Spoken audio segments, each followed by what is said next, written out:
Welcome अमर sir YouTube channel, इस पर आप सबों का स्वागत है।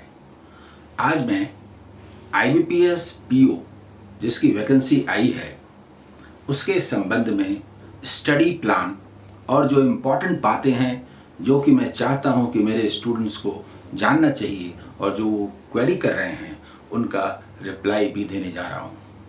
इस वीडियो में मैं जो बात करूंगा वो सुन लीजिए। नोटिफिकेशंस की ऐसी इंपॉर्टेंट बातें जिनका सीधा संबंध आपके स्टडी प्लान से है।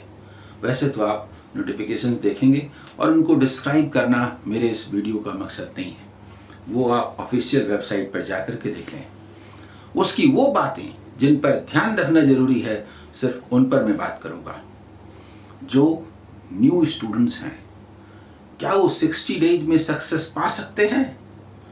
इस क्वेश्चन का मुझे जवाब देना है।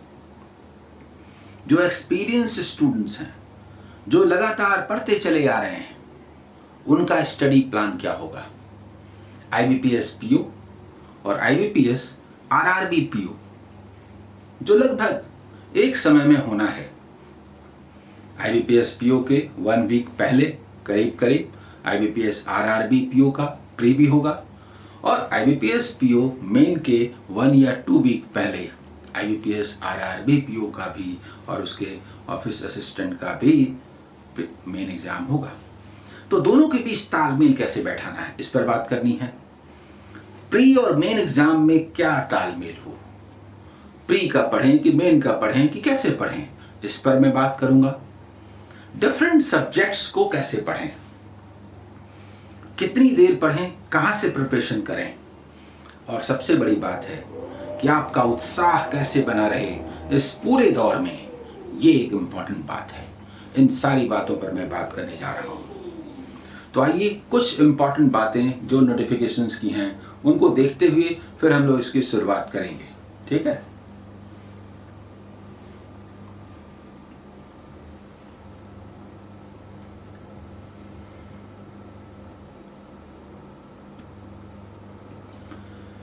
देखिए, सबसे पहले जो वैकेंसी आई है, कम वैकेंसी को लेकर के स्टूडेंट परेशान है। 1167 की जो वैकेंसी है, ये 11 जो गवर्नमेंट सेक्टर के बैंक हैं उनके द्वारा है। देखिए, ये 11 बैंक्स यहाँ पर हैं, लेकिन ये अंतिम नहीं है। जो वैकेंसी आई है वो भी एक तरह से जो सूचनाएं पहली तौर पर मिली हैं, जो बैंकों को जानकारी मिली है, उसके आधार पर है। आप गौर करेंगे, कुल मिलाकर के जो ये 11 बैंक हैं, इसमें से सिर्फ 3 बैंकों की ये वैकेंसी है जो 1167 है। 3 बैंकों की 0 है, लेकिन 5 जो दूसरे बैंक बचते हैं उनकी वैकेंसी नॉट रिपोर्टेड है। मेरा अनुमान है कि ये कुल मिलाकर के 5 जो बैंक्स हैं जिन्होंने अभी रिपोर्ट नहीं किया है वैकेंसी के बारे में, उनमें और जो निकला है वो मिला के 4000 से 4500 के बीच वैकेंसी होगी। इसलिए वैकेंसी इतनी कम नहीं है कि आप डिमोरलाइज हो, ये बात याद रखें। और 4-4.5 हजार में आपको अपना स्थान बनाना है, ये सोच करके आप प्रिपरेशन करें। दबाव थोड़ा कम होगा, ठीक है?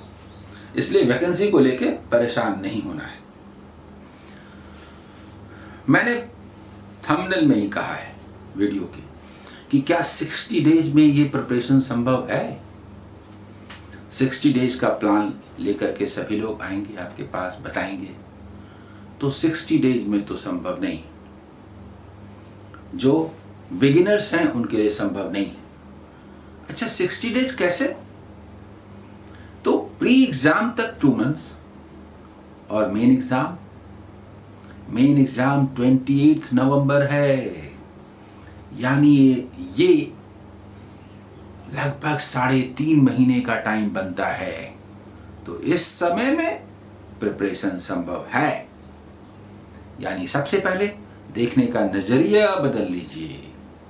आपके पास 2 मंथ्स नहीं है, आपके पास 3.5 मंथ्स हैं, और 3.5 मंथ्स में एक न्यू स्टूडेंट्स, बिगिनर, फ्रेशर अगर कमर कस ले तो इस गला काट प्रतियोगिता के ज़माने में भी वो अपना स्थान बना सकता है।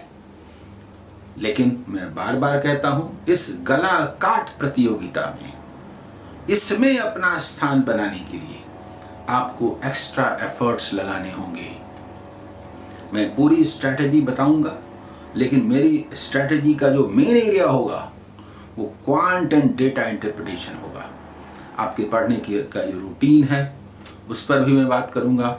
आपका एनर्जी कैसे बना रहे उस पर भी बात करूंगा। इन सारी चीज़ों पर मैं बात करने वाला हूं। ये वीडियो आपके लिए बड़ा मार्गदर्शक साबित होगा, ये सोच करके ही मैं आपसे बात कर रहा हूं। ठीक है, देखिए 3 अक्टूबर, 10 अक्टूबर और 11 अक्टूबर को प्री एग्ज़ाम है। इस ख्याल से लगभग 2 मंथ्स का टाइम है आपके पास प्री के लिए। लेकिन मेन 28 नवंबर है, यानी करीब करीब 3.5 मंथ्स आपके पास है। ठीक है, आइए इस पर बात करते हैं। देखिए जो प्री एग्ज़ाम है तो आरआरबी के साथ एक डिफरेंस है कि इसमें आपका इंग्लिश लैंग्वेज जुड़ा हुआ है। इंग्लिश भी है, क्वांटिटेटिव एप्टीट्यूड और रीजनिंग है। ये टोटल 100 क्वेश्चंस 100 मार्क्स के हैं। 20 मिनट्स का इसके लिए टाइमिंग है। अब देखिए इसका जो प्री एग्ज़ाम है और इसका मेन एग्ज़ाम है, मैं फिर कह रहा हूँ, मैं नोटिफिकेशन पर बात नहीं कर रहा, मैं ओनली स्टडी प्लान पर बात कर रहा हूँ और वो चीज़ें जो इसको प्रभावित करती हैं। सेक्शनल टाइमिंग है प्री में भी मेन में भी, 20 मिनट्स करके है। यहाँ देखिए मेन में अलग है, दिखाता हूँ, देखिए दिखाता हूँ एक साथ। इधर देखिए सेक्शनल टाइमिंग है दोनों के लिए, प्री में भी मेन में भी। सेक्शनल कट ऑफ रहेगा प्री में भी मेन में भी, यानी प्री में इंग्लिश का में क्वालिफाई करना ज़रूरी होगा, क्वांटिटेटिव एप्टीट्यूड में क्वालिफाई करना ज़रूरी होगा, रीजनिंग एबिलिटी के लिए भी एक मिनिमम कट ऑफ होगा, तो वो कट ऑफ पार करना होगा। वही बात मेन में भी, तो सेक्शनल कट ऑफ भी होगा, सेक्शनल टाइमिंग भी है। लेकिन सारे सब्जेक्ट का मिला करके जो आपका मार्क्स आएगा ओवरऑल, ये कट ऑफ प्री में नहीं है पर मेन में है। मेन में एक ओवरऑल कट ऑफ भी होगा, वो भी आपको क्रॉस करना पड़ेगा। ये इसमें साफ साफ दिया हुआ है, लिखा हुआ है। ठीक है, अच्छा, क्राइटेरिया आप सभी जानते हैं, उस पर ज़्यादा मुझे चर्चा नहीं करनी है। लेकिन कुछ स्टूडेंट कह रहे थे, उनकी क्वेरी में देख रहा था तो मैं बात कर लेता हूँ कि 1 अगस्त 2020 को 20 इयर्स मिनिमम हो जाना चाहिए। यानी 2 अगस्त को अगर आपका बर्थ है और 20th पूरा हो रहा है तो आप नहीं दे सकते।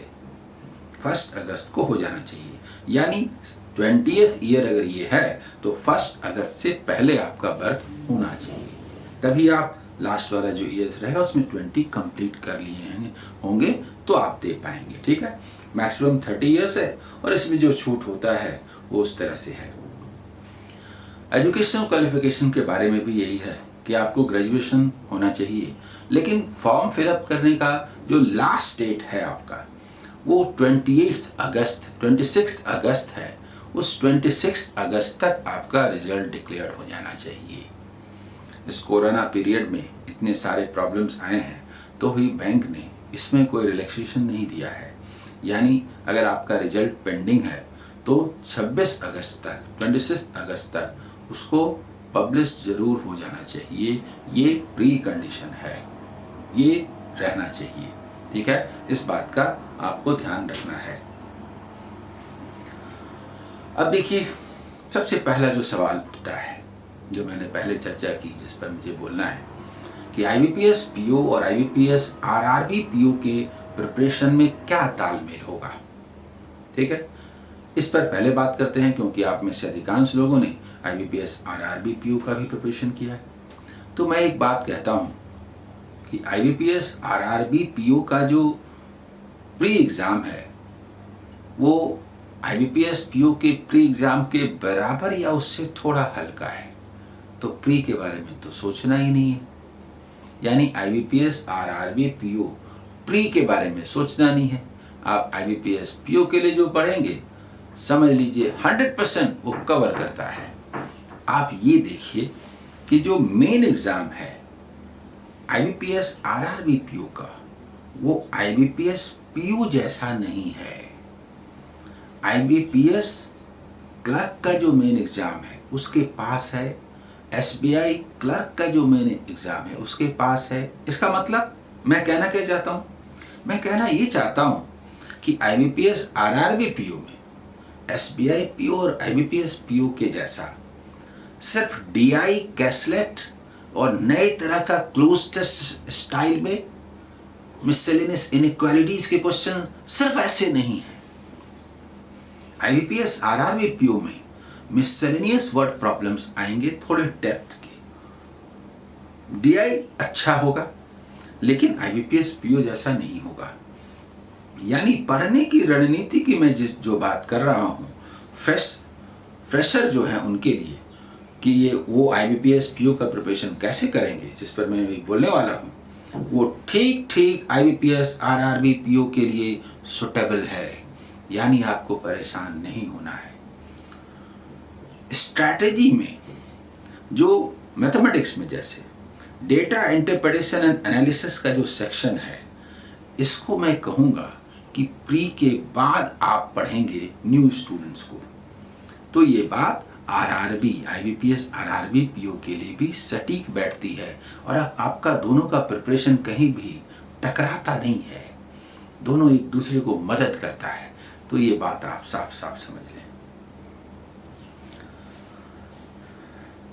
आईबीपीएस पीओ प्री और मेंस का प्रिपरेशन, हाँ, तो ये आप सुनिए। जो फ्रेशर हैं वो क्या करेंगे, जो पहले से पढ़ रहे हैं स्टूडेंट वो क्या करेंगे। तो सबसे अच्छी बात यह है कि इस पूरे कोरोना पीरियड में पिछले 4-5 महीने से हमारे स्टूडेंट्स लगातार मेहनत कर रहे हैं। इस निराशाजनक वातावरण में पूरे उत्साह से लगे हुए हैं। उनके लिए फल पाने का समय आ गया। मैं लगातार देख रहा हूं अपने स्टूडेंट्स को, सैकड़ों नहीं हजारों की संख्या में, जो इस निराशाजनक वातावरण में लगातार स्टडी में लगे हुए हैं। उनको सक्सेस मिलने जा रहा है। वो बस कुछ गलतियां न करें और बाकी समय में कैसे पढ़ें वो मैं बताने जा रहा हूं, उसके मुताबिक वो आगे बढ़ें। ठीक है, सबसे पहले मैं फ्रेशर्स की बात कर लेता हूं, क्योंकि बड़ी संख्या में नए स्टूडेंट्स होंगे जो आज तैयारी शुरू कर रहे हैं। तो उनके बारे में मेरा कहना यह है कि देखिए, सफलता का, सक्सेस का कोई शॉर्टकट नहीं होता। आपको कभी भी 2 मंथ्स का प्लान बना करके नहीं चलना चाहिए। आपका प्लान कम से कम 6 मंथ्स का होना चाहिए। ये तो बाजार है, मार्केट है, सभी 45 डेज में सक्सेस, 1 मंथ में सक्सेस बोलेंगे और आप बेवजह का फ्रस्ट्रेट होंगे। तो आप में से बहुत सारे लोगों को लगेगा कि मैं न्यू हूं तो फिर मैं फॉर्म ही फिलअप नहीं करता हूं। नहीं, फॉर्म फिलअप करना है। मैं बताता हूं, अप्रोच का सवाल है। आप 6 मंथ्स में पढ़ने का टारगेट बनाएं तो मेन एग्जाम में अभी भी 3.5 मंथ्स बाकी है। ये बात आप समझ लीजिए। यानी आपके पास स्कोप मौजूद है। आपको टॉप नहीं करना है, आपको पूरा कोर्स नहीं पढ़ना है, आपको ऊपर से गिनती हो ये नहीं सोचना है। आप 6 मंथ्स में पूरे कोर्स में नॉलेज लेते हुए, कंसेप्ट डेवलप करते हुए पढ़ेंगे और इस एग्जाम को एक पड़ाव समझेंगे, एक स्टेप समझेंगे, अपने प्रिपरेशन का एक टेस्ट समझेंगे। और यदि आप में से जिन लोगों ने डिसिप्लिन मेंटेन कर ली, उनको सक्सेस मिल जाएगा। सक्सेस एक अलग ही बात होती है। थोड़ा कम पढ़ने वाले को भी सक्सेस मिलता है और थोड़ा ज्यादा पढ़ लेने वाले भी सक्सेस नहीं मिल पाता, उनको ऐसा भी होता है। क्यों? क्योंकि डिसिप्लिन होना बहुत जरूरी है। बेकार के वाहियात प्रैक्टिस क्वेश्चंस मत बनाइए। बनाएंगे तो ये एग्जाम निकालना मुश्किल हो जाएगा। एग्जाम में आए हुए प्रीवियस ईयर्स के क्वेश्चंस, पहले 3 इयर्स का टारगेट रखिए, फिर 5 इयर्स का। उनको चैप्टर का कंसेप्ट क्लियर करते हुए यदि आप पढ़ लेते हैं तो फिर आपको सक्सेस मिलने का पूरा चांस बनता है फ्रेशर्स के लिए। लेकिन मैं फिर एक बार कहता हूं, सक्सेस का कोई शॉर्टकट नहीं होता। अगर आपने एक chapter problem based on edges उठाया है तो उस एक चैप्टर में 2 दिन तो देना ही पड़ेगा, और आपके पास 2 दिन देने के लिए टाइम ही नहीं है। इसका मतलब कुछ चैप्टर्स को आप नहीं पढ़ेंगे, कुछ चैप्टर को आप अवॉइड कर देंगे, उससे आने वाले क्वेश्चंस को छोड़ देंगे। इससे आपका पढ़ने का एरिया थोड़ा छोटा हो जाएगा और तब आप डेप्थ में जाके पढ़ पाएंगे। क्योंकि एक बार क्वेश्चन सॉल्व कर लेने से नहीं होगा, उसी क्वेश्चन को बार बार सॉल्व करना पड़ेगा। मेरे वीडियोस हैं, प्लेलिस्ट है, उसमें जाके आप देखेंगे। तो जिन वीडियोस को आप देखते हैं उनको फिर देखना पड़ेगा, उनको फिर देखना पड़ेगा, कई बार देखना पड़ेगा। इसलिए सारे चैप्टर्स को न पढ़ के कुछ चैप्टर्स को आप अवॉइड कर दें। किनको अवॉइड करें? तो जो चैप्टर आपसे नहीं हो पा रहा, हालांकि उसमें कई इंपॉर्टेंट चैप्टर होंगे, उनको करना पड़ेगा, लेकिन उन्हीं में से कुछ चैप्टर्स को आप छोड़ देंगे। किनको नहीं छोड़ेंगे वो भी मैं बताऊंगा, ठीक है? लेकिन आपको कुछ चैप्टर्स को छोड़ देना है। सारे सब्जेक्ट्स में तालमेल, प्रॉपर कॉम्बिनेशन बहुत जरूरी है, क्योंकि सेक्शनल कट ऑफ भी है। सेक्शनल टाइमिंग है, ये अच्छी बात है, इसलिए एक का टाइम आप दूसरे में नहीं दे सकते, ये अच्छा है। क्योंकि सेक्शनल टाइमिंग नहीं होती तो आप सिर्फ मैथ ही बनाते रह जाते, इंग्लिश में जाते ही नहीं, और फिर सेक्शनल कट ऑफ ही नहीं होता। तो अच्छा है कि सेक्शनल टाइमिंग है, आप ज़्यादा टाइम दे ही नहीं सकते, दूसरे का टाइम ले ही नहीं सकते, ये आपके फेवर की बात है। और इंग्लिश में भी आपको 20 मिनट्स देना ही पड़ेगा। तो कहने का मतलब यह है कि संतुलन बनाए हुए, बैलेंस बनाते हुए प्री एग्जाम में के लिए इंग्लिश भी, रीजनिंग भी और मैथ्स भी, तीनों पर आपको समय देना है। इसमें जो स्ट्रांग होगा उसमें आप बेहतर करेंगे, और जो वीक होगा उसमें कम से कम कट ऑफ क्लियर हो, उससे थोड़ा ऊपर हो, ये चाहेंगे न्यू फ्रेशर्स। उनके लिए मैं बात कर रहा हूं। सब कुछ पढ़ लेना कौन नहीं चाहता, लेकिन टाइम नहीं है। अब इस बात को जो नहीं मानेंगे और वो बेवजह के ऑनलाइन टेस्ट सीरीज के चक्कर में पड़ेंगे, उनके लिए तो समय और कम हो जाएगा, फिर तो वो पढ़ ही नहीं पाएंगे।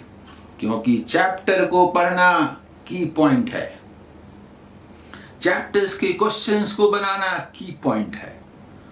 आज के वीडियो का मेरा एक टारगेट ये भी है कि मेरे कम से कम सैकड़ों नहीं हजार की संख्या में स्टूडेंट मौजूद हैं डिफरेंट प्लेटफॉर्म पर, जो आज की तारीख में पास करने का मादा रखते हैं।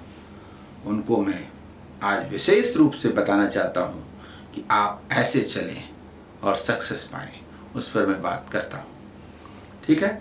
तो प्री और मेन में तालमेल की जो मैं बात कर रहा था, तो जो फ्रेशर्स हैं वो मेन एग्जाम के क्वेश्चंस को पहले ना बनाएं, वो प्री एग्जाम के क्वेश्चंस को बनाएं।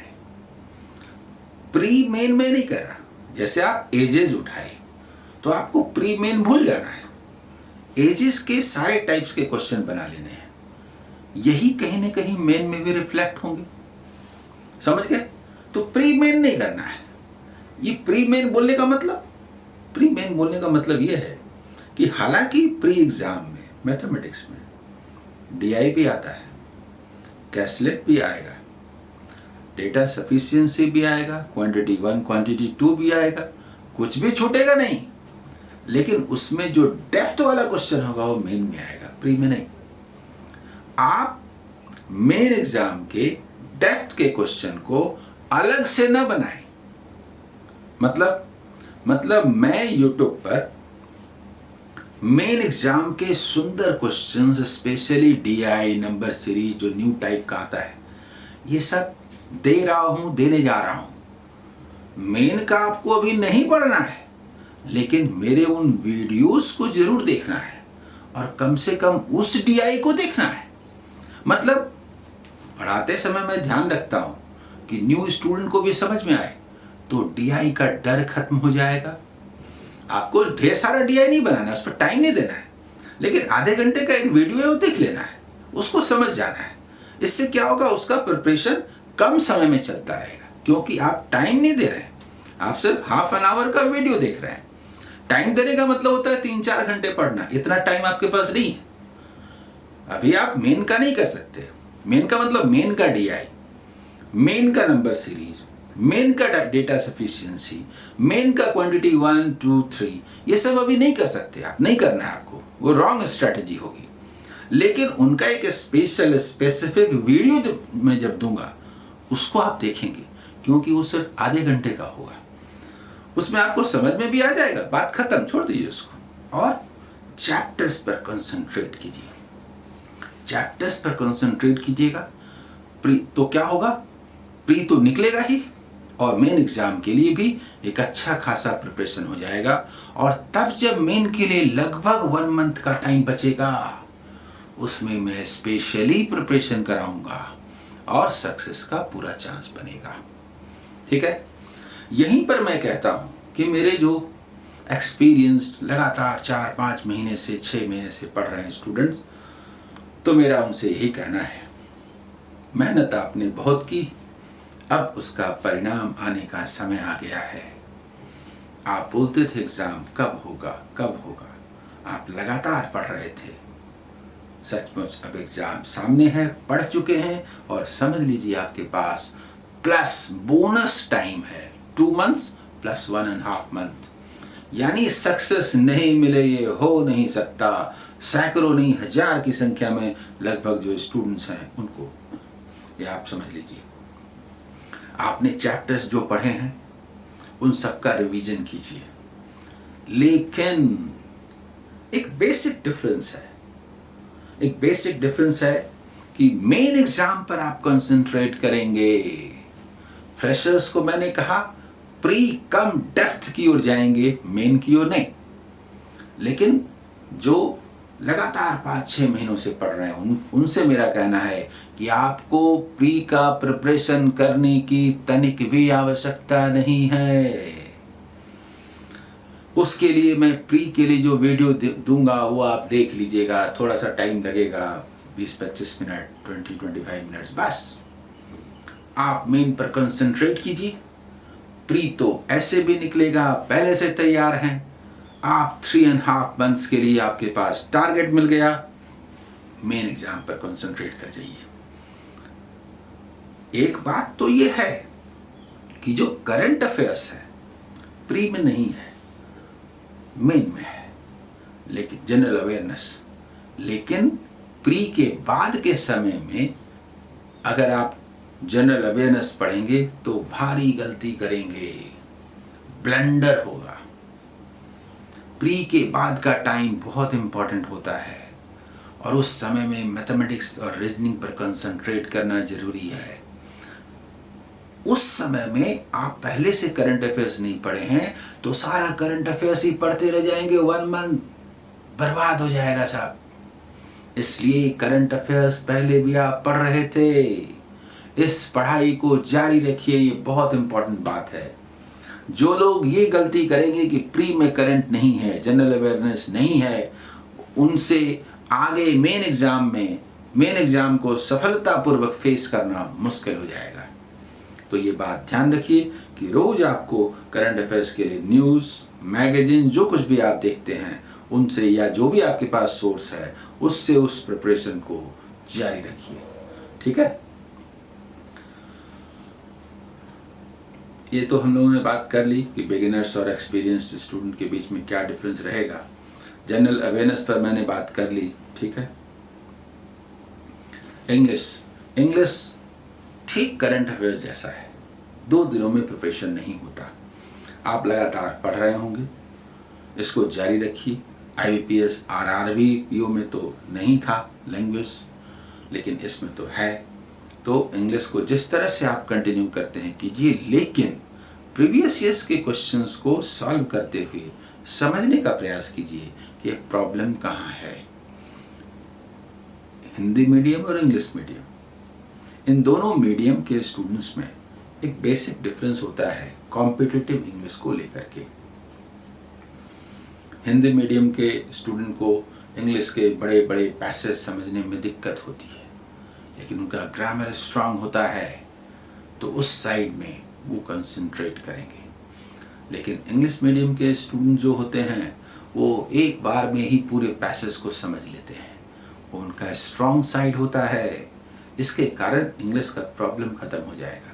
बाकी दूसरे सेक्शन में आप ज़्यादा मार्क्स लाने के लिए प्रयास कर सकते हैं इंग्लिश के ही दूसरे सेक्शन में, लेकिन ये जो अपना अपना एरिया है ये आपको आपका कट ऑफ क्लियर करवाएगा, और कट ऑफ क्लियर करना तो ज़रूरी है क्योंकि सेक्शनल कट ऑफ है। ठीक है। रीजनिंग पर मैं ज़्यादा नहीं बोलने जा रहा, लेकिन रीजनिंग को जिस तरह से आप पढ़ते आए, जो सोर्स है, जो साधन है, जो क्लासेस करते हैं वो आप करते रहिए, लेकिन स्ट्रैटेजी का जो तरीका होगा वो रीजनिंग में भी वही होगा जो मैंने मैथ्स के लिए कहा। फ्रेशर्स के लिए और एक्सपीरियंस के लिए वैसा ही होगा कि फ्रेशर्स प्री कम कंसेप्ट पर, चैप्टर पर कंसंट्रेट करें, जबकि एक्सपीरियंस्ड स्टूडेंट्स पजल सेक्शन से लेकर के मेन पर कंसंट्रेट करें। उनको प्री का पढ़ने की जरूरत नहीं है। ठीक है। मुझे प्लानिंग जो मेन करनी है वो क्वांट एंड डीआई पर करनी है, इसी पर जोर देना है, इस पर ही डिटेल में जाके एक्सप्लेन करना है। तो देखिए, सबसे पहले क्वांट में आप बेसिक कैलकुलेशन तो करेंगे, बेसिक कैलकुलेशन करेंगे ताकि आपका स्पीड बढ़े, ताकि सिंप्लीफिकेशन का जो पार्ट है वो भी अच्छा हो पाए, क्योंकि हर क्वेश्चन में, हर चैप्टर के हर क्वेश्चन में उसकी ज़रूरत पड़ती है। लेकिन कुछ चैप्टर का ज़बरदस्त रोल होता है। बेसिक कैलकुलेशन, परसेंटेज, एवरेज और मेथड ऑफ एलिगेशन, ये ऐसे चैप्टर्स हैं जिनका दूसरे चैप्टर में भी खूब इस्तेमाल होता है। तो इस पर कमांड हासिल करना ज़रूरी है, और मेरे 2000 से ज़्यादा वीडियोस यूट्यूब पर हैं। आप इनके प्लेलिस्ट में जा कर के इनके वीडियोस को ज़रूर देखिए। शुरू का जो आपका कम से कम 10 डेज है न्यू स्टूडेंट्स के लिए, उनको अपना पहला 10 डेज इन 4 चैप्टर पर देना चाहिए, कमांड हासिल करना चाहिए दूसरे सब्जेक्ट्स के साथ साथ। जो एक्सपीरियंस स्टूडेंट्स हैं उनको मैंने कहा प्री का नहीं पढ़ना है, ज़रूरत नहीं है। लेकिन मैं एक बात कहूँगा कि मेथड ऑफ एलिगेशन एक ऐसा चैप्टर है जो प्री से लेकर के मेन तक, इवन डेटा इंटरप्रिटेशन तक में इसका इस्तेमाल होगा, और अब कैसलेट में भी इसका इस्तेमाल होने लगा है मेथड ऑफ एलिगेशन का। तो पुराने एक्सपीरियंस स्टूडेंट से मेरा आग्रह है कि आप एलिगेशन चैप्टर को जरूर पढ़ें। ठीक है। जो इम्पोर्टेंट चैप्टर्स हैं, सेक्शंस हैं, वो मैंने यहाँ पर नोट किया है, इसे आप बढ़िया से देख लें। जो नए स्टूडेंट्स हैं, इनमें से कोई चैप्टर अगर आपको टफ लगता है या आपने कभी नहीं पढ़ा, तो हालांकि आप पढ़ सकते हैं, अभी आपके पास टाइम है, लेकिन चूंकि सारी चीज़ों का प्रिपरेशन करना है और आपको अगर कोई सोर्स नहीं है, मेरे वीडियोस तो सोर्स हैं, अगर आप उनका ठीक ढंग से इस्तेमाल करते हैं तब तो कोई दिक्कत नहीं है। लेकिन अगर आप मेरे वीडियोस नहीं देखते हैं, उससे प्रिपरेशन नहीं करते हैं, तो फिर परमुटेशन, कॉम्बिनेशन एंड प्रोबेबिलिटी आप छोड़ देंगे। लेकिन अगर मेरे वीडियोस देखते हैं तो permutation, combination and probability one of the favourite chapter आपका हो जाएगा। मेन एग्जाम में भी इससे क्वेश्चंस आएंगे, कैसलेट से भी क्वेश्चन आएगा, और अब तो डीआई भी आने लगा है परमुटेशन, कॉम्बिनेशन एंड प्रोबेबिलिटी पर। तो ये मेन एग्जाम के ख्याल से इंपॉर्टेंट है। मेन एग्जाम में लिखा हुआ रहता है डेटा इंटरप्रिटेशन एंड एनालिसिस। मैं दिखाऊंगा कि आखिर उसमें होता क्या है, उसमें पढ़ना क्या होता है। ठीक है। तो ये चैप्टर्स का ये ऑर्डर है। पहले आप एजेस पढ़ेंगे, फिर पार्टनरशिप, एवरेज, परसेंटेज, इसके बाद सिंपल और कंपाउंड इंटरेस्ट। ये जो फर्स्ट लाइन में जो ये चैप्टर्स हैं, इनका इम्पोर्टेंस सिर्फ क्वेश्चन के ख्याल से नहीं है, मैथमेटिकल स्किल को डेवलप करने के ख्याल से इन चैप्टर्स का विशेष महत्व है। क्वेश्चंस इन सारे चैप्टर्स से आते हैं, लेकिन मेंसुरेशन को छोड़ना नहीं है। मेरा कहना है कि मैंने उस पर भी इतने वीडियोस दिए हैं कि उनको देख करके आप कर सकते हैं। फिर भी अगर फ्रेशर हैं और आप मेंसुरेशन नहीं कर पा रहे हैं तो मेरा उनके लिए ये संदेश है कि ठीक है, तब आप मेंसुरेशन को छोड़ दीजिए, क्योंकि 3-3.5 महीने में कुल मिला के प्रिपरेशन करने के लिए कुछ चैप्टर्स को आपको छोड़ना भी है।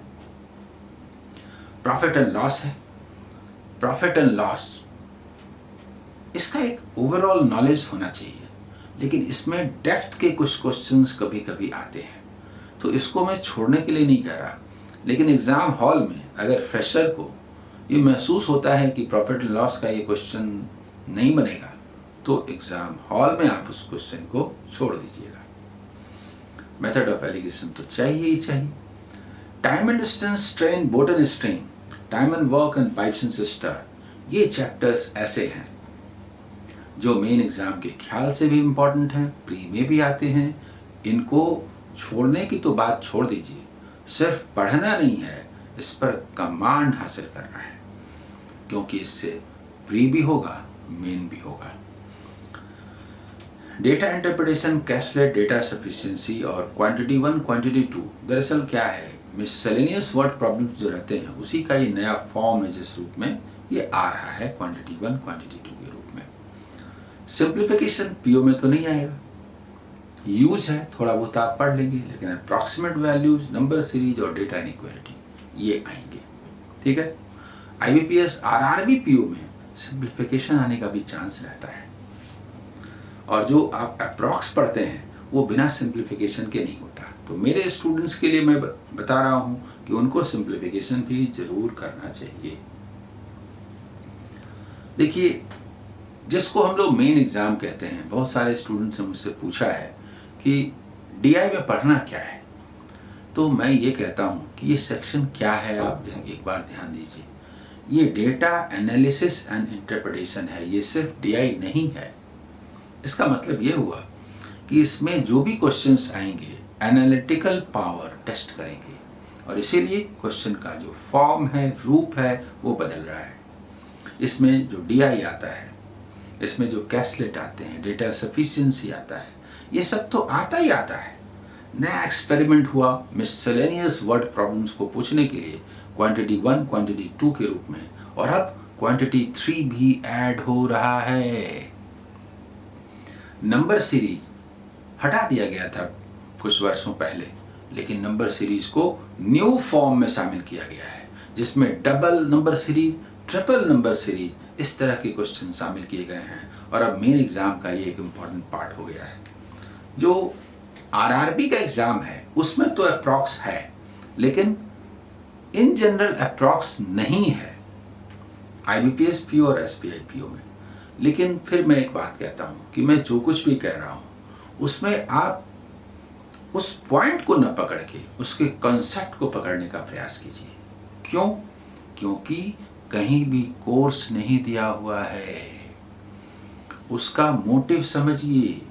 वो एनालिटिकल पावर टेस्ट करना चाहता है, और इसके लिए लगातार एक्सपेरिमेंट्स होते रहेंगे। जिस ईयर 2-3 साल पहले क्वांटिटी 1, क्वांटिटी 2, क्वांटिटी 3 इंट्रोड्यूस हुआ था, उसके पहले तो वो नहीं आया था, लेकिन वो इंट्रोड्यूस हुआ क्योंकि इस फॉर्म में आपका एनालिटिकल पावर टेस्ट होता है, और इसीलिए पिछले 2 साल से नया एक्सपेरिमेंट भी हुआ है, नए फॉर्म में क्वेश्चंस पूछे जा रहे हैं। एक तो ये जो चैप्टर्स हैं वो मेन के ख्याल से बहुत इंपॉर्टेंट है।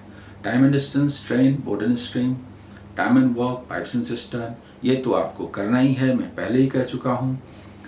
कुछ चैप्टर जिससे कि कैसलेट्स आते हैं स्पेशली, उनके ख्याल से इनका महत्व है। परमुटेशन, कॉम्बिनेशन एंड प्रोबेबिलिटी, इनसे कैसलेट आना ही आना है। 1 पता नहीं 2 भी, 2 क्वेश्चंस का या 3 क्वेश्चन का। मेंसुरेशन पर आ रहा है, पार्टनरशिप पर आ रहा है, ऊपर जो मैंने 5 चैप्टर्स बताए थे, time and distance, strain, boat and strain, time and work and pipes and system, इससे डीआई अगर नहीं आया तो कैसलेट का आना 100% गारंटेड है, या मान लीजिए। और कभी कभी उन दोनों से 2 क्वेश्चन भी आ जाते हैं, टाइम एंड डिस्टेंस वाला सेक्शन और टाइम एंड वर्क वाला सेक्शन। सिंपल और कंपाउंड इंटरेस्ट से क्वेश्चन जरूर आते हैं, चाहे वो कैसलेट के रूप में हो, चाहे डीआई के रूप में हो, चाहे मिसलेनियस वर्ड प्रॉब्लम्स का क्वांटिटी 1 क्वांटिटी 2 वाला हो, या डेटा सफिशिएंसी हो। जो नया फॉर्म डेवलप हुआ है वो मैं विशेष रूप से कहना चाहता हूँ। डेटा सफिशिएंसी और डेटा इनइक्वालिटी को मिला दिया गया है इंग्लिश के क्लोज टेस्ट सेट में, और डेटा इंटरप्रिटेशन में ही क्वांटिटी 1 क्वांटिटी 2 क्वांटिटी 3 और डेटा सफिशिएंसी के क्वेश्चन को डाला जा रहा है। ये न्यू ट्रेंड है और इस तरह के चेंजेस आगे भी होते रहेंगे। इसीलिए कोर्स भी देना छोड़ दिया गया है। सिर्फ उसका भाव समझिए, मीनिंग समझिए और उसके मुताबिक समझने का प्रयास कीजिए। डीआई के डिफरेंट रूप, डिफरेंट फॉर्म्स आ रहे हैं। Analytical DI, funnel DI, radar DI, बात वही है। नए सेक्शंस के, शेयर मार्केट के, बिटकॉइंस के, नए नए एरिया के क्वेश्चंस आते हैं ताकि आपका रटा रटाया ना रहे, आप एनालाइज कर पाएं और उसके मुताबिक आपका एनालिटिकल पावर टेस्ट हो पाए, जो कि बोर्ड चाहता है। मिसिंग डीआई आज भी रिलेवेंट है और नए नए फॉर्म में ये मिसिंग डीआई आ रहे हैं। लाइन ग्राफ, टेबल डीआई, पाई डायग्राम, ये सब कुछ, कभी कभी ट्रिपल फिगर डीआई भी एग्जाम में आते हैं। इसमें चेंजेस होते रहेंगे। क्वेश्चन का जो फॉर्म बदला है, क्लोज टेस्ट फॉर्म हो गया है, डीआई का फॉर्म है ही, कैसलेट है ही, डेटा सफिशिएंसी और डेटा इनइक्वालिटी ये फॉर्म भी है ही। अब मैं ये कहता हूँ कि जैसे जैसे आप पढ़ेंगे आपकी स्पीड बढ़ेगी। शॉर्ट में बोलता हूँ, एक्यूरेसी के लिए थोड़ा अलग से आप जोर देंगे, क्योंकि एक्यूरेसी आदत होती है गलती करने की, उसको सुधारने के लिए आपको विशेष जोर देना पड़ता है। बी ऑप्टिमिस्टिक, आप क्राइम नहीं कर रहे हैं, आप पढ़ रहे हैं सक्सेस पाने के लिए। पढ़ने से ज्ञान मिलेगा, इसलिए एक अच्छा काम है, खुशी से कीजिए, और जो अपने पूरे मन से पढ़ेगा, काम करेगा, उसे सक्सेस तो मिलना है। So be optimistic, positive attitude.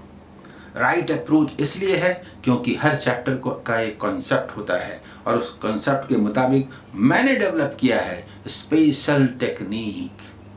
उस टेक्निक, उस डेफिनेशंस, उस मीनिंग को जब आप समझेंगे तो मैथमेटिक्स पढ़ने का आनंद ही कुछ और होगा। नेगेटिव अप्रोच ये है कि आप ऑनलाइन टेस्ट को अवॉइड कीजिए, प्रीवियस ईयर्स क्वेश्चंस के टेस्ट को दीजिए और चैप्टर वाइज टेस्ट दीजिए। ये सबसे इम्पॉर्टेंट बातें थी। आपका चैप्टर पर कंसंट्रेट करना जरूरी है। तो मेरा ये कहना है कि 60 डेज नहीं, आपके पास 3.5 months का टाइम है, यानी लगभग आपके पास 100 डेज हैं। इन 100 डेज में एक नया स्टूडेंट तय कर ले तो वो सफलता प्राप्त कर सकता है। नए और पुराने दोनों स्टूडेंट्स को पूरे मन से सक्सेस में लग जाइए। आपकी सफलता के लिए मैं कामना करता हूँ और बहुत बहुत शुभकामनाएं। All the best.